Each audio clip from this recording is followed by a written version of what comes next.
The first thing I heard was the sharp crack, like something snapping under pressure, and my entire body locked in place. I watched in disbelief as my daughter's laptop twisted and melted in the flames, the screen bubbling as heat swallowed it whole. Around the fire pit, shadows flickered across faces that were not shocked or concerned, but amused. My sister Vanessa leaned back in her chair with a satisfied smirk, while my parents sat nearby, nodding like this was some kind of lesson. Her kids pointed and laughed as if they had just won a prize. And in that moment, something inside me went completely still. My hands curled so tightly into fists that my nails dug into my palms. But I didn't move. I didn't shout. I didn't rush forward to grab what was left. I just stood there, tasting metal at the back of my throat, feeling the heat of the fire on my skin while something far colder settled deep inside me. Vanessa's voice cut through the crackling flames as she casually remarked that maybe now my daughter would learn not to be so spoiled. That was when I did the one thing none of them expected. I smiled, calm and steady, like I had just finally understood everything. My name is Emily Carter. I am 39 years old, and I work as a hospital administrator.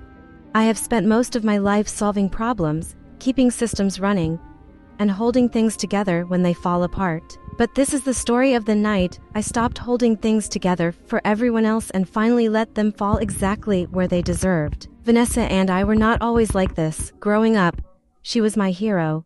She was bold, fearless, and always one step ahead of me.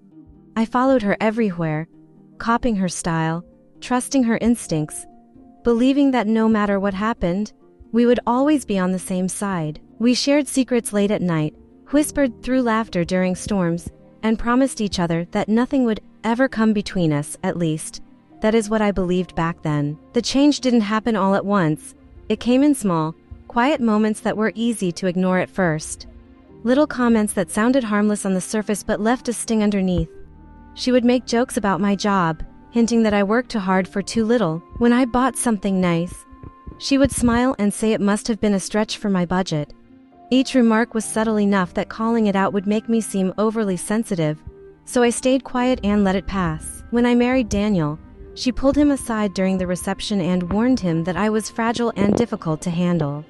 I overheard it, and even then, I convinced myself she meant well. Later, when we bought our home after years of saving and sacrificing, she walked through every room like she was inspecting a temporary rental and called it a decent starter place.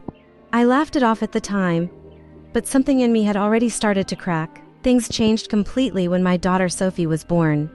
That was when Vanessa's attitude turned from subtle digs into something sharper and more deliberate. She compared our lives constantly, measuring everything from what we bought to how we raised our kids. When Sophie did well in school, Vanessa dismissed it as favoritism. When Sophie struggled, she blamed me for not raising her properly. It didn't matter what we did, in Vanessa's eyes. We were always falling short. The laptop she destroyed that night was not just a gift, it was something Sophie had earned. She had a natural talent for digital design, creating artwork that amazed her teachers. Her old computer could barely keep up, crashing constantly and erasing hours of her work. I saw how hard she was trying, so I made a decision. I worked extra shifts, cut back on everything, tracked every expense for months until I could finally afford something better. The night I gave it to her, Sophie hugged me so tightly I almost lost my balance. She told me she would create something incredible with it, and she meant it. I watched her grow more confident, more excited about her future, pouring herself into every project.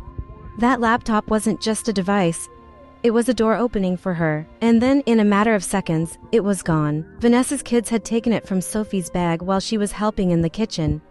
They carried it outside, laughing as if they were part of some harmless prank. My father saw them, he didn't stop them, he gave a small nod, like this was acceptable.